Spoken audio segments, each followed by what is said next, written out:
Bonjour à toutes et à tous, vous êtes sur Radio Campus Rouen et c'est Au Miroir de Clio, une émission d'histoire, de toutes les histoires d'ici et d'ailleurs. À la réalisation Samuel Guerrier, au micro Luc Dérault.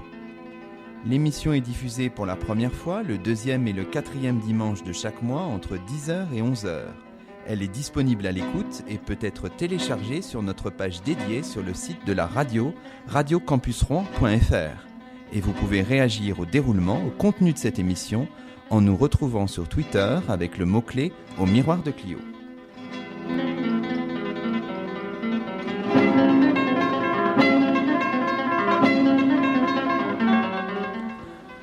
Aujourd'hui, c'est le 11e numéro de la 3e saison d'Au Miroir de Clio, le 3e de l'année 2016. Nous présentons nos excuses à nos auditeurs pour une coupure qui s'est prolongée plus que de raison depuis la mi-février. Mais nous revenons en ce début d'avril avec plein d'enthousiasme et de nouvelles idées au service de notre belle radio. Aujourd'hui, nous sommes en compagnie de Thibaut Chandelier. Bonjour à vous. Bonjour. Alors Thibaut Chandelier, vous êtes professeur d'histoire-géographie dans le secondaire et avec vous, nous allons nous diriger vers le Proche et le Moyen-Orient, plus précisément vers ce monde iranien, persan, singulièrement au Moyen-Âge, un espace et une période dont vous êtes un excellent connaisseur. Alors comme c'est l'habitude dans cette émission, Thibaut Chandelier, on commence par un petit prologue un peu rapide, un retour sur votre parcours et sur l'origine de l'intérêt pour l'histoire du monde iranien. Vous avez fait des études d'histoire et c'est dès cette époque que s'est manifesté un intérêt pour ce monde-là, pour ce monde iranien, pour ce monde persan. Oui, effectivement. Donc j'ai suivi une licence d'histoire à l'université de Rouen. Et c'est probablement là l'origine de mon intérêt pour le monde iranien, puisque j'ai eu l'occasion donc de suivre un semestre d'histoire antique sur justement les diverses dynasties iraniennes de l'Antiquité. Donc votre approche du monde iranien-persan a commencé par l'Antiquité. Par l'Antiquité, oui. C'est après que je me suis intéressé justement au Moyen-Âge entre guillemets moyen-orientale et de là à la période contemporaine également. D'accord. Alors donc vous dites que vous avez, c'est à l'occasion de vos études que vous avez rencontré ce monde-là. Ça s'est prolongé ensuite par une volonté plus personnelle de se tourner vers ce monde-là et ça s'est passé nécessairement, j'imagine, par un apprentissage de la langue, par un apprentissage du persan. Évidemment, oui. Quand on s'intéresse à une culture, la maîtrise de la langue, c'est la meilleure et voire même la seule porte d'entrée justement. J'ai eu l'occasion donc après quelques balbutiements solitaires, j'ai eu l'occasion donc de suivre des cours de persan donc au centre culturel iranien à Paris. D'accord. Donc c'est une langue difficile à apprendre ou... C'est une langue qui partage beaucoup de points communs donc au niveau linguistique avec le français et les langues européennes. À ceci près, et c'est ce qui constitue la difficulté, qu'elle s'écrit avec un alphabet arabe, et arabe modifié. Et donc, ça pose quelques problèmes d'apprentissage, mais c'est loin d'être insurmontable. D'accord, oui. Des voyages aussi ou pas ? J'ai eu l'occasion de m'y rendre à 2 reprises, en 2014 et en 2015. Vous êtes rendu à Téhéran ou alors, un petit peu au-delà ? J'ai commencé par donc faire un circuit entre Turquie, Kurdistan turc et Kurdistan iranien et au-delà dans le centre de l'Iran une première fois. C'était une entrée en matière assez excitante, je dois dire, et je m'y suis rendu une deuxième fois donc l'été dernier, en prenant plus de temps de rencontrer et de pouvoir visiter des sites qui m'intéressaient beaucoup. Et qu'est-ce que vous constatez aujourd'hui ? Est-ce que il semble que l'Iran soit plus ouvert ou pas ? Est-ce que vous ressentez ça ou vous avez ressenti une forme de recherche d'ouverture vers le monde occidental ou est-ce que tout ça c'est des fantasmes de gens qui ne connaissent pas vraiment la situation ? Alors, c'est une bonne question à laquelle je peux apporter qu'une réponse partielle puisque n'ayant pas été en Iran avant l'élection du président Rouhani, je ne peux que supposer que ce soit un peu plus ouvert peut-être au niveau des mœurs, etc. Mais néanmoins, la population iranienne est tout à fait accueillante et ce qui fascine, c'est la curiosité qu'ils ont envers les étrangers, quoi, et l'ouverture vraiment d'esprit extrêmement chaleureux et encore une fois extrêmement curieux. D'accord. Est-ce qu'il y a une différence entre, je sais pas, Téhéran, je sais pas si vous pouvez la mesurer, et puis le reste du pays? Oui, bien entendu. Alors, il y a des routes touristiques, hein. Il y a quand même énormément de touristes, même si l'Iran cherche à densifier ces flux touristiques. Il y a un clivage peut-être entre Téhéran, qui est au final une ville assez mondialisée, mais à toute proportion gardée, hein, puisqu'on va trouver des quartiers extrêmement pauvres, entre guillemets, au sud de Téhéran, des quartiers de la haute bourgeoisie au nord, et c'est quand même deux mondes différents au sein d'une même ville. Et c'est un clivage qu'on va retrouver en Iran, entre différentes régions qui recueillent des flux touristiques plus importantes que d'autres, et qui donc ont plus l'habitude d'être confrontées à des touristes, et donc à d'autres cultures, et également par certaines marges qui sont peuplées par des peuples non iraniens, et qui là, justement, on entre dans un autre rapport sur place, quoi. Mais vous avez senti une espèce d'ouverture, d'excitation par rapport au regard des autres, quoi, et de volonté d'accueil, quoi. Une volonté d'accueil, et surtout des manifestations d'inquiétude vis-à-vis du regard occidental porté sur l'Iran et sur les Iraniens. La hantise, ce qu'on entend souvent, c'est que les Iraniens ne sont pas des terroristes. D'accord. Ils ont à cœur de faire passer le message. De le montrer. Ouais. Oui, très bien. Alors, depuis le début de cet entretien, on parle d'Iran, de Perse, le monde persan, le monde iranien. Est-ce qu'on pourrait un petit peu clarifier en allant vraiment vers le sujet de cet entretien d'aujourd'hui?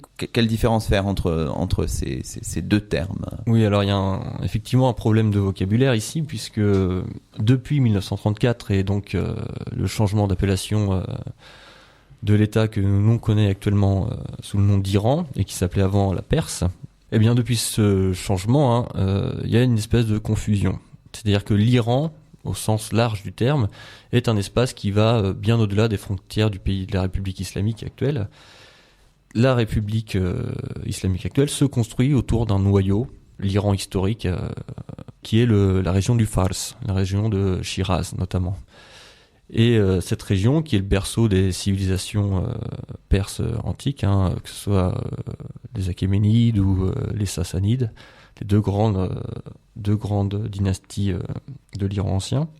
Donc ce qu'on appelle la Perse, c'est justement les territoires qui sont centrés autour de ce berceau, le Fars, qui correspond au final à l'Iran actuel. Or l'Iran, on peut plus parler d'aire culturelle, puisque ça va, le terme Iran au sens large va englober l'Afghanistan, va englober le Tadjikistan, une partie des mondes turcs maintenant, mais à l'époque clairement influencée par la culture iranienne, et ainsi que une grande partie du Kurdistan, puisque les Kurdes sont un peuple issu d'une branche indo-européenne, et donc de la branche plus spécifiquement indo-iranienne. D'accord. Donc en fait, ce qu'on appelle Iran, c'est en fait plutôt la Perse, quoi, finalement. Voilà, c'est ça. Ça rend pas les choses extrêmement faciles. Alors, vous vous êtes intéressé au monde, disons, je sais pas, persan, iranien, enfin, je sais pas trop comment qualifier les choses, peut-être à l'ère culturelle iranienne, peut-être à une époque qui est une époque assez florissante du point de vue des arts et de l'esprit, qui est, disons, un peu, pour situer les choses, à peu près un Moyen-Âge central, comme on dirait en Europe occidentale, Thibaut Chandelier. Effectivement. Ce qui est intéressant avec la période qui s'étend du Xe jusqu'au XIVe siècle en Iran, c'est que ce qui est vraiment frappant, c'est que ça fait penser justement à la Renaissance que l'Europe connaît quelques siècles après, avec un foisonnement à la fois philosophique, avec des penseurs comme Avicenne, comme Ibn Sina en arabo-persan, ou Al-Khazali, le grand philosophe mystique iranien, dans le domaine de la médecine, avec Avicenne encore une fois, et également dans le domaine de la culture, avec des poètes comme Ferdowsi, Omar Khayyam ou encore Hafez Shirazi. Et on pourrait rajouter également dans les domaines scientifiques, puisque Omar Khayyam était mathématicien, également astronome, donc vraiment un foisonnement culturel et intellectuel à cette époque du Moyen-Âge. Donc là, on est, pour essayer de dater un peu précisément, entre Alors, on est Quel siècle? entre le 9e siècle, avec durant lequel on voit l'émergence de petites dynasties proprement iraniennes qui renaissent, descendre de l'invasion arabe, de l'invasion musulmane, qui a fait chuter justement le dernier empire perse. Et ça va courir justement jusqu'aux grandes invasions mongoles de Gengis Khan puis de Tamerlan, qui vont profondément bouleverser les structures du pays et justement faire disparaître ces dynasties proprement iraniennes, jusqu'à justement l'avènement d'une nouvelle dynastie, les Safavides, au XVe siècle, qui là va marquer la renaissance durable d'un État iranien que l'on connaît quasiment dans ses frontières actuelles. D'accord. La première date butoir, là, c'est Gengis Khan, tout ça, pour dater à peu près les Donc choses. c'est Gengis Khan 1221-1222. Tamerlan, ça ira jusqu'au début du XVe siècle. D'accord. On a une période de foisonnement, alors qui est, quand on regarde un peu les choses, qui est lié à l'ensemble du monde persan ou qui concerne plutôt, je crois, une région en particulier, Thibaut Chandelier? Dans un premier temps, oui, une région qui va être peut-être une région refuge, où beaucoup de minorités religieuses vont s'installer après les invasions arabes. Une région qui se situe au nord-est de l'Iran, ou même plutôt au nord-est de l'ère de civilisation iranienne, puisque ça englobe au final le nord-est de l'Iran actuel, l'Afghanistan, et au nord, ça va quasiment jusqu'à la mer d'Aral, donc l'Ouzbékistan actuel. Avec de grandes villes comme Herat ou Balkh, ou également Samarcande ou Bukhara.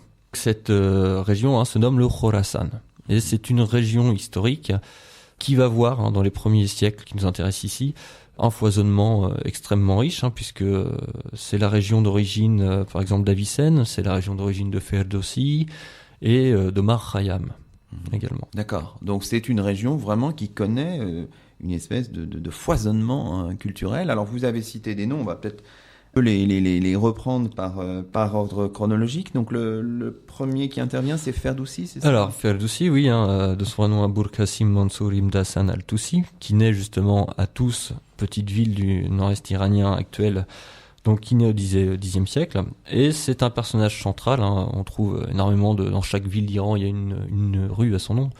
C'est vraiment un personnage clé, puisque c'est l'auteur du roman national iranien, qui va en fait à la fois restituer la mythologie iranienne, avec tous les héros iraniens pas de l'Antiquité, mais justement de la mythologie, comme Rostam, son fils Sorab, Fereidoun, le mythe du roi maléfique Zahak, etc. Et d'un autre côté, il va raconter également l'histoire des dynasties iraniennes anciennes, les Achéménides. Il va également s'intéresser à Alexandre le Grand, qui est un personnage qui est persanisé, iranisé, et à tel point qu'il est considéré justement comme un souverain iranien. Et il va largement s'étendre sur les Sassanides. D'accord. Ferdowsi, c'est encore aujourd'hui, vous le dites, alors qu'il a vécu, rappelez-nous... au Xe siècle. Au Xe siècle, c'est encore une figure dans cette espèce de mythologie collective iranienne. Bien entendu, c'est... alors, en plus justement d'être entre guillemets, le conservateur de cette histoire et de cette mythologie, il expose bien en fait les enjeux de l'époque. C'est-à-dire que Ferdowsi est musulman. Il écrit son ouvrage Le Shahnameh, le livre des rois, pour un souverain turc, justement, Mahmoud de Ghazni, d'accord, quand celui-ci renverse la dynastie samanide en 1005. En faisant ça, il va également sauver la langue persane, qui était menacée d'extinction, puisque remplacée dans les domaines administratifs, commerciaux, politiques, par l'arabe, la langue du conquérant. Et donc, en faisant ça, il sauvegarde en le modifiant le moyen perse, ce qu'on appelle le pahlavi, et il va donner naissance au persan moderne, ni plus ni moins, celui qui est utilisé de nos jours, à quelques distinctions près. Il est à la fois important pour cette mythologie collective et puis pour la langue, quoi. Ouais. Donc, ce qui explique que, tous les Iraniens le connaissent. Enfin, est-ce qu'on est Oui, là on est dans le. Alors si on peut faire une comparaison totalement abusive, c'est l'équivalent d'Iliade et l'Odyssée pour entre guillemets le monde grec. D'accord. Ah oui, c'est très important, c'est structurant, quoi. Oui, effectivement. Alors, il y a Ferdowsi, mais il y en a d'autres aussi, on pourrait en citer quelques-uns. Dans un autre genre, de poésie. Hein. On a quelques poètes comme ça qui sont des figures marquantes du Moyen-Âge iranien. Donc des poètes qui sont capables à la fois d'écrire en langue arabe et à la fois en langue persane.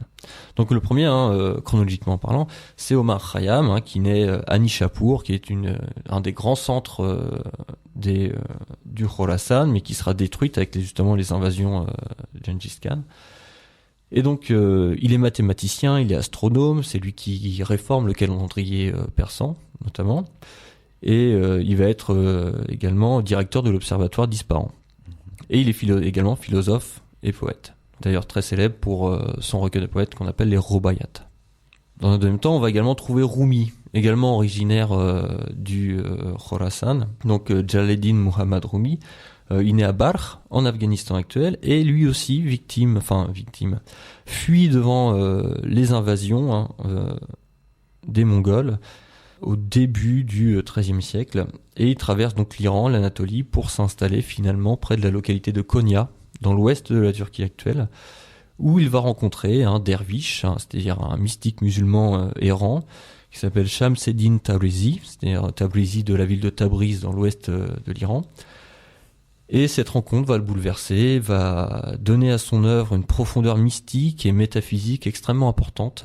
Rumi, justement, est célébré, et ce qui est intéressant, à la fois dans le monde turc, dans la Turquie actuelle, et dans le monde iranien, notamment. Là, on trouve, on va poursuivre cette énumération, mais on trouve quand même des figures qui sont presque patrimoniales, mais pas seulement pour l'Iran, quoi. C'est ça qui est étonnant. C'est-à-dire que c'est donc à la fois, je pense, le fait des invasions. On voit bien en fait le rôle des invasions mongoles qui créent au final des déplacements de population assez importantes. Et s'opère ainsi un brassage. Alors un brassage entre peuples de catégories ethno-linguistiques, les Turcs, les Perses, les Arabes, mais également de religions. C'est-à-dire que différentes branches de l'islam, mais aussi différentes religions comme le manichéisme, un petit peu avant, le peu de zoroastriens qu'il reste à cette époque, et les chrétiens, bien entendu, vont créer, c'est l'origine pour moi de ce foisonnement fécond. Et justement, Rumi va créer un ordre soufi mystique, donc de la mystique musulmane, qui va essaimer partout en Anatolie. Et donc on voit bien ici le rôle de la circulation intellectuelle, culturelle à l'origine de ce foisonnement. Très bien, alors il y a peut-être deux autres figures, je crois qu'on peut alors, citer. Deux figures plus tardives et non moins intéressantes, puisque là on se déplace du Khorasan à notre région primordiale du Fars, la région de Shiraz. C'est premièrement Saadi Shirazi, donc c'est un contemporain de Rumi qu'on a présenté précédemment. Et donc il naît vers 1207. Et lui également, on revient à cette circulation intellectuelle. Il voyage à travers la Syrie, l'Égypte, la Mésopotamie. Il réside à Bagdad notamment de nombreuses années et il revient s'installer dans sa ville natale en 1256 pour y composer donc des poèmes mystiques, mais moraux également. Et une petite anecdote à ce sujet, c'est qu'il va influencer notamment Victor Hugo pour son recueil des Orientales. Alors deuxième figure de Shiraz, et peut-être le plus important, puisque en Iran on dit qu'il y a 2 livres dans chaque maison, un Coran et le divan de Hafez. Alors Hafez Shirazi, Khwaja Shamseddin Mohammad Hafez Shirazi, né à Shiraz, comme son nom l'indique, dans les années 1310. Il est philosophe, il est poète, et lui aussi compose sur des thèmes mystiques. Il s'illustre particulièrement par une forme de poésie qu'on appelle le ghazal. Bon, écoutez, je crois qu'on a bien posé les choses. Il est temps pour nous de marquer une première pause musicale. Alors une fois n'est pas coutume, je vais vous laisser présenter le titre qu'on va entendre maintenant, parce que je crois que j'en serais bien incapable. Alors c'est un extrait justement d'un album de Shahram Nazeri, album qui s'appelle Molavia, et la Molavia n'est autre que le nom de l'ordre soufi créé par Rumi.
Vous écoutez Au Miroir de Clio, l'émission d'histoire de Radio Campus Rouen, et nous sommes toujours en compagnie de Thibaut Chandelier, professeur d'histoire-géographie, spécialiste du monde iranien et persan, singulièrement au Moyen-Âge. Alors Thibaut Chandelier, on est revenu sur un certain nombre de figures de ce monde persan et iranien au Moyen-Âge central. Vous vouliez revenir maintenant, peut-être, je crois que c'est important, sur le phénomène de ce qu'on pourrait appeler de mystique vraiment musulmane, à travers notamment deux figures que sont Rumi et Hafez, Thibaut Chandelier. La poésie persane, justement, médiévale a fortiori, s'illustre par sa dimension mystique et fondamentalement spirituelle. Alors, c'est-à-dire qu'on a déjà dit que Rumi était le fondateur d'un ordre soufi, donc la Mevlavia.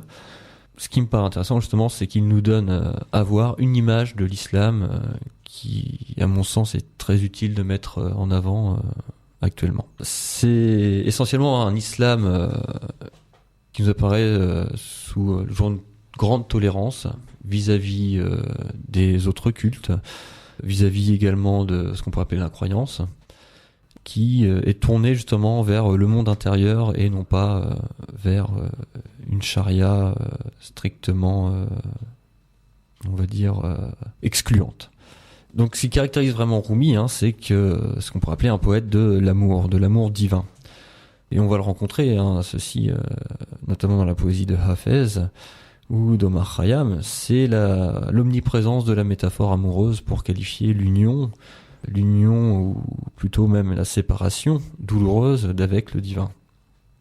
Et donc ce qui est flagrant chez Rumi justement, et c'est ce qui pose la question de l'interprétation, c'est, comme chez Hafez d'ailleurs, c'est le postulat de départ qui, chez de nombreux soufis, est que pour chaque chose visible et extérieure, il existe autant de choses et de significations cachées. D'accord ? C'est toute la distinction entre le zahir et le batin.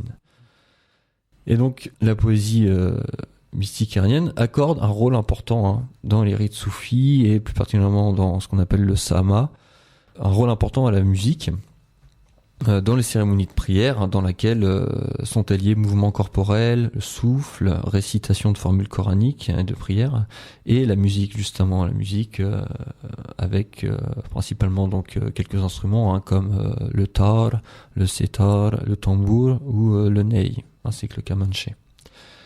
Et donc ce rite, le sama, cherche en fait l'anéantissement de soi, l'accession à un état qui est appelé le fana, c'est-à-dire la séparation du monde d'avec le monde sensible pour un accès temporaire à ce qui est caché et donc de là au divin. Il y a l'idée d'aller vers quelque chose vers une pureté ou qu'est-ce que... Moins une pureté qu'un retour justement à l'union divine en fait. C'est ce qu'on peut lire dans un petit texte donc de Rumi, je cite. Quand entre l'amant et l'aimé il n'y a qu'une chemise de crin, ne voulez-vous pas que la lumière s'unisse à la lumière ? C'est en fait ce que Rumi a appelé sa nuit de noces, la nuit de sa mort. C'était tout simplement la nuit de l'union avec son créateur, avec Dieu, et la fin d'une séparation en fait douloureuse qui était sa vie. D'accord. Et donc on voit bien là qu'à travers le langage amoureux qui est omniprésent dans la poésie persane, on traite d'un sujet profond. Alors je dirais pas plus profond, ce serait peut-être m'avancer, mais au moins aussi profond. On va retrouver ça chez Hafez, chez Khayyam, chez Saadi.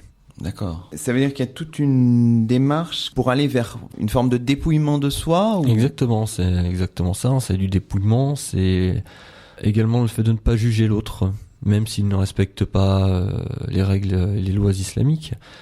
C'est ce qui fait justement que le soufisme apparaisse un jour nettement plus tolérant que toutes les formes d'islam plus ou moins politisées actuellement. Cette mystique musulmane, ce soufisme, les deux termes sont synonymes ou est-ce que... Alors, la mystique musulmane, bien entendu, ça ne résume pas au soufisme, puisque on va trouver également des penseurs très mystiques dans les diverses branches du chiisme, notamment.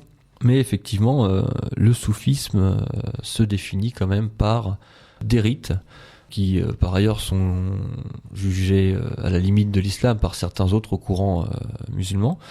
Donc oui, un dépouillement, un vœu de pauvreté, on va trouver des ermites, on va trouver des errants également. Je pense à la branche de la Khalandaria, qui, de Istanbul jusqu'aux confins du Turkestan chinois, a vu ses fidèles errer et demander leur repas, demander la charité pour manger, etc. Donc cette mystique musulmane, ou en l'occurrence ici ce soufisme, c'est une des composantes encore aujourd'hui de ce qu'on pourrait appeler, après d'autres, l'islam iranien, on peut dire les choses comme ça, Thibaut Chandelier, ou est-ce que cet héritage s'est effacé, ou est-ce qu'il est encore présent? Deux choses. Donc, vous faisiez référence à Henri Corbin, qui a justement travaillé sur ce qu'il a qualifié d'islam iranien. Donc oui, si le soufisme ne se restreint pas à l'ère culturelle iranienne, puisqu'on va en trouver du Sénégal jusqu'au Turkestan chinois et dans le sous-continent indien, il y a un foisonnement mystique, soufi, en Iran au Moyen-Âge, avec la création d'ordres, la Kobravia, la Mevlavia de Rumi, la Naqshbandiya, etc. Et donc oui, c'est un trait très important de l'islam iranien, puisque bien que fatalement, depuis l'avènement du chiisme duodécimain en tant que religion officielle de la République islamique, et même avant ça, au final, de l'État iranien avec les Safavides, il y a une tension entre soufisme et chiisme, bien entendu. Néanmoins, aujourd'hui, il y a une espèce de renaissance soufie en Iran qui n'est pas forcément bien vue par les autorités, qui existe, et probablement que le recours au soufisme est vu comme une alternative peut-être moins rigide, une alternative religieuse un peu moins rigide que le chiisme officiel. Mais entre le chiisme officiel et la culture soufie, pourquoi est-ce qu'il n'y a pas d'accommodement possible, enfin ? Donc, dans un premier temps, les soufis sont dans leur grande majorité des sunnites. Et donc, par définition, cela, même si ça s'oppose pas forcément, ça se distingue très nettement du chiisme. Néanmoins, ce sont des musulmans sunnites qui ont une pratique de mystique et de deux au niveau de leur théologie qui se rapproche beaucoup du chiisme, notamment par le culte des saints et de la descendance muhammadienne, donc depuis Ali jusqu'aux descendants justement, ce qu'on appelle dans le chiisme les imams. Et donc c'était on va dire l'aspect technique.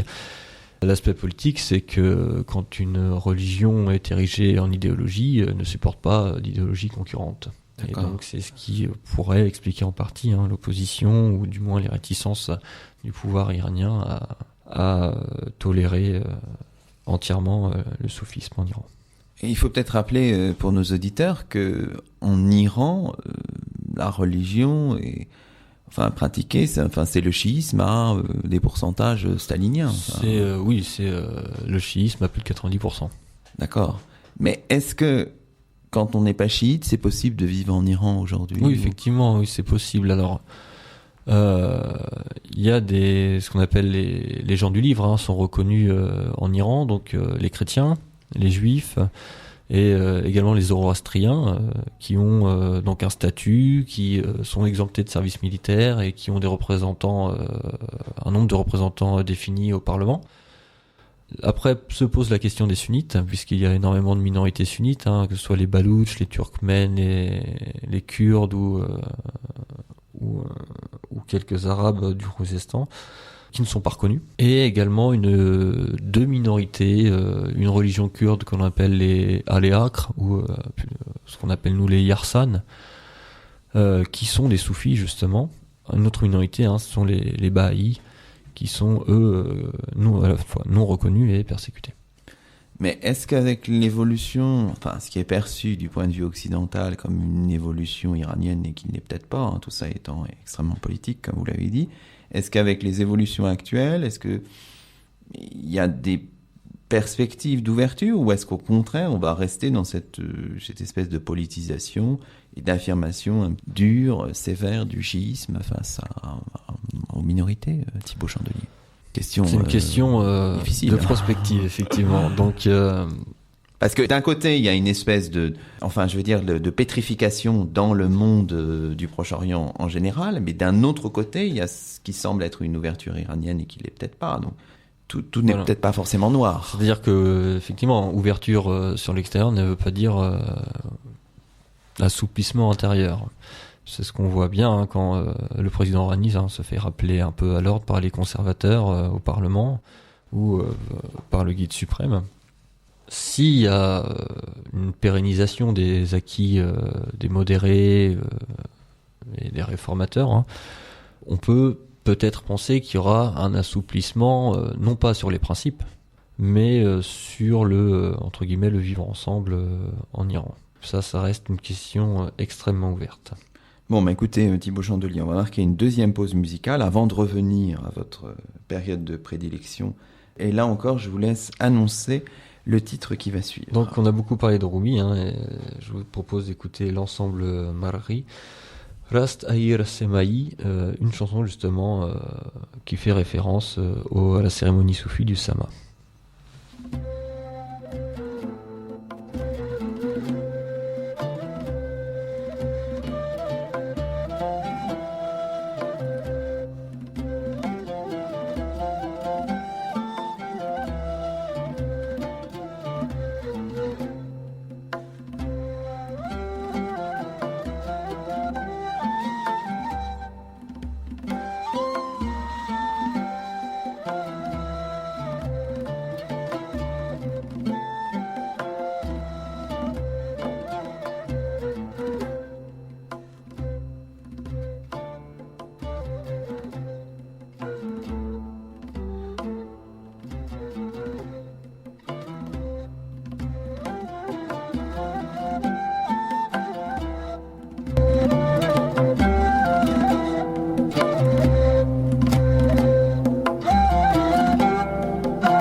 Vous écoutez Au Miroir de Clio, l'émission d'histoire de Radio Campus Rouen, et nous sommes toujours en compagnie de Thibaut Chandelier, professeur d'histoire-géographie dans le secondaire, spécialiste du monde iranien et persan. À l'instant, on évoquait la figure de Rumi, on évoquait la dimension mystique musulmane à travers Rumi et d'autres, et on peut aussi évoquer une composante en fait de cette mystique musulmane, c'est le fatalisme. Alors, de la mystique musulmane, pas forcément, mais dans la poésie persane, c'est un thème qui est récurrent, notamment chez Khayyam, mais aussi après avec Hafez ou Saadi. Donc pour illustrer ce thème, je vais vous lire un poème justement d'Omar Khayyam, tiré, donc un quatrain d'Omar Khayyam, tiré des Rubayat. این کسگری که کس سرها کرد در کسگری سنت خود پیدا کرد برخان وجود ما نگون کس نهاد وان کس سر نگون پرهاز سودا کرد. Donc je vous propose la traduction de Vincent Mansour Monteil. C'est le divin potier qui nous a fait d'argile avec des têtes à l'envers comme des pots. Puis il nous tourne et nous retourne sans un mot et nous emplit le crâne de mélancolie. Donc on voit bien ici une certaine forme de tristesse, d'amertume face à l'existence. En fait, les figures utilisées sont loin d'être anodines, puisque dans la psyché persane, les hommes sont fabriqués avec de la terre, avec de l'argile. Et donc le divin potier, le fameux potier qu'on rencontre dans de nombreux poèmes, c'est une figure, fait référence à Dieu, tout simplement, au Créateur. Tout ça nous amène donc à également l'usage, encore une fois, du langage amoureux et d'un fatalisme, d'une amertume qu'on va retrouver dans un deuxième poème. Sariram man boland avaze shodast. سرمستی من برون زندازه شده است با موی سفید خوشم که از خط تو پیرهن سرم بار دل تازه شده است. Mon ivresse s'exagère et mon chagrin s'épanche. Je suis heureux, vois-tu, malgré ma tête blanche. En regardant ton grain de beauté, ta fraîcheur appelle ma vieillesse au printemps de mon cœur. Donc là, on pourrait très bien imaginer l'amertume d'un vieillard qui a vu sa vie passer et qui se retrouve confronté à une jeune amante, une jeune fille. Mais encore une fois, le degré de lecture est très important ici, puisque les poèmes persans, des auteurs persans du moins, peuvent être lus à divers degrés. Donc au premier degré, c'est celui que je viens d'évoquer, mais si on creuse un petit peu, on peut avoir une lecture un peu plus profonde. L'ivresse qui s'exagère, c'est l'ivresse de la fin de la vie. Et peut-être l'union prochaine au Créateur, comme le sous-entend la traduction de Vincent Mansour Monteil, puisque la question de la fraîcheur qui appelle la vieillesse de Khayyam au printemps de son cœur, ta fraîcheur, le T est majuscule. Et donc ferait référence à un souffle divin. D'accord. Donc là, on touche justement à une dispute, une discussion, un débat qui fait rage encore aujourd'hui, autour du degré de lecture des poèmes. Est-ce que Hafez, Khayyam, qui sont des poètes du vin, qui parlent un poème sur 2, sur 3 parle du vin, de quel vin parle-t-il ? Et l'usage, également, il y a un débat sur l'usage de la figure de l'amour, de quel amour on parle. Est-ce que c'est l'amour terrestre, charnel, ou est-ce que c'est l'amour divin ? Et même chose pour le vin et l'ivresse. S'agit-il d'une ivresse terrestre, une ivresse bachique, ou d'une ivresse mystique, d'un étourdissement divin ? D'accord. Donc là, le débat fait rage entre justement les religieux, par exemple les religieux iraniens, qui défendent ce patrimoine, qui voient en eux des mystiques, des musulmans, des pieux musulmans. D'ailleurs, Hafez, ce n'est pas son vrai nom, c'est un surnom. Hafez, c'est celui qui a appris le Coran par cœur, qui garde les paroles de Dieu. Donc d'une part les religieux qui défendent cette vision, et d'autre part les tenants d'une autre interprétation, qui verraient en fait Khayyam ou Hafez comme des hédonistes et qui implorent aux autres musulmans le droit de s'adonner aux ivresses terrestres pour compenser en fait le tragique destin de tout homme. Comment est-ce qu'il est tranché ce débat aujourd'hui, je veux dire, dans un monde musulman qui, du point de vue de l'extérieur, est vu comme plutôt se repliant un petit peu sur lui-même. Plutôt du coup le statu quo, puisque chacun restant sur ses positions, il n'y a pas de... D'accord. Et bon, après c'est sûr que ça tient aussi à la difficulté de la langue avec l'alphabet arabe, puisque pas de féminin vraiment et pas de masculin. Pas non plus de majuscule, donc mettre une majuscule en traduction, ça peut poser problème, justement. Parce que là, c'est vraiment le choix. Là, vous avez dit, en fait, c'est un choix, mais que le texte n'impose pas forcément. C'est ça, exactement. Ça. Donc, il tranche en fonction d'une interprétation qui serait plutôt un hommage à la divinité, etc. Alors que c'est pas forcément le cas. Enfin, on n'en sait rien. Voilà, c'est ça.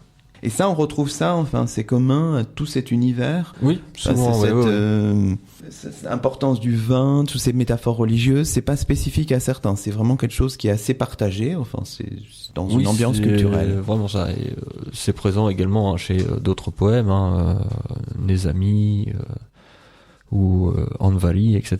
Donc c'est un thème qui est récurrent dans la poésie persane.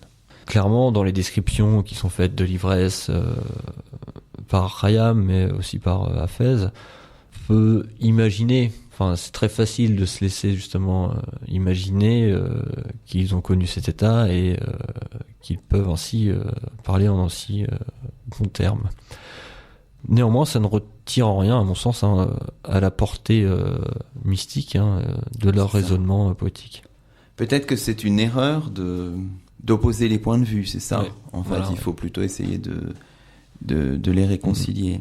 Alors, est-ce que ces poètes dont vous nous parlez, là, ils sont... Alors, on a vu, vous l'avez dit, qu'ils sont très connus en Iran encore aujourd'hui. Est-ce qu'ils sont connus, encore étudiés en France, ou est-ce que c'est quelque chose qu'on a un petit peu perdu ?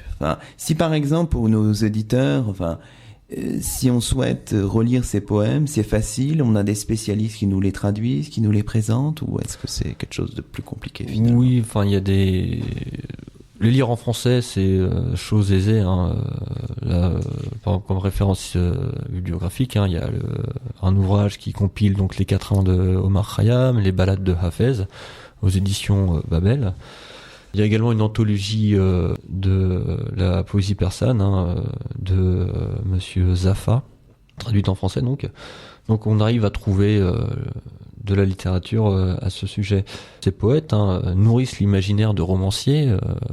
Donc par exemple Amin Malouf avec Samarcande qui raconte l'histoire justement d'Omar Khayyam, ou encore Avicenne ou La route disparante de Gilbert Sinoué. Mais bon, bien entendu, tout ça c'est romancé, mais néanmoins intéressant. Au niveau universitaire, en France, est-ce qu'il y a beaucoup de spécialistes de ces questions-là, ou est-ce que ces questions sont plus traitées dans d'autres pays occidentaux ? Je sais pas, si on regarde la tradition universitaire petit peu. La tradition universitaire française, oui, fait une place. Clairement, l'orientalisme français a toujours été dynamique à ce sujet. On pourrait citer par exemple pour Rumi Eva Dvitre-Meyerovitch, qui est une spécialiste justement du soufisme. Bon, alors après, forcément, on sort de l'histoire pure et dure, si je peux dire ainsi.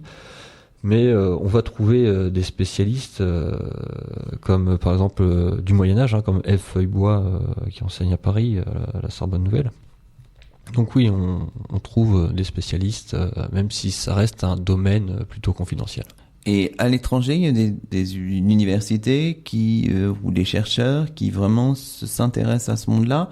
Est-ce qu'il y a un intérêt pour cette période du Moyen-Âge qui paraît si florissante, alors qu'aujourd'hui on a l'impression qu'on est parfois dans des temps obscurs? Est-ce que ça attire beaucoup de chercheurs en Europe ou en Amérique, Thibaut Chandelier? Il y a une proximité historique entre l'Allemagne et l'Iran, et ce qui fait que justement l'iranologie est peut-être plus développée en Allemagne qu'en France, quoique, puisqu'on a eu des grands chercheurs comme Louis Massignon ou Henri Corbin en France, qui ont fait énormément pour la connaissance de la culture religieuse iranienne et du soufisme en particulier.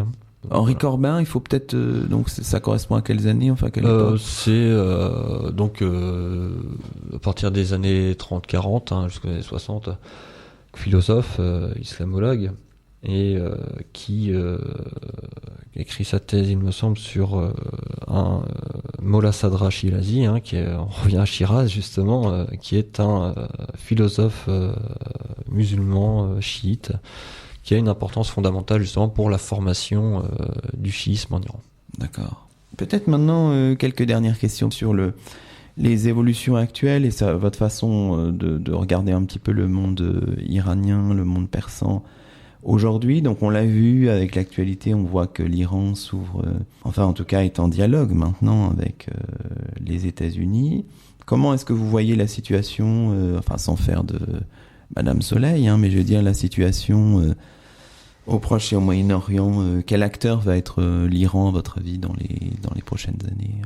C'est difficile. Ce que je veux dire n'engage que moi, bien évidemment, n'étant pas le meilleur placé pour en parler.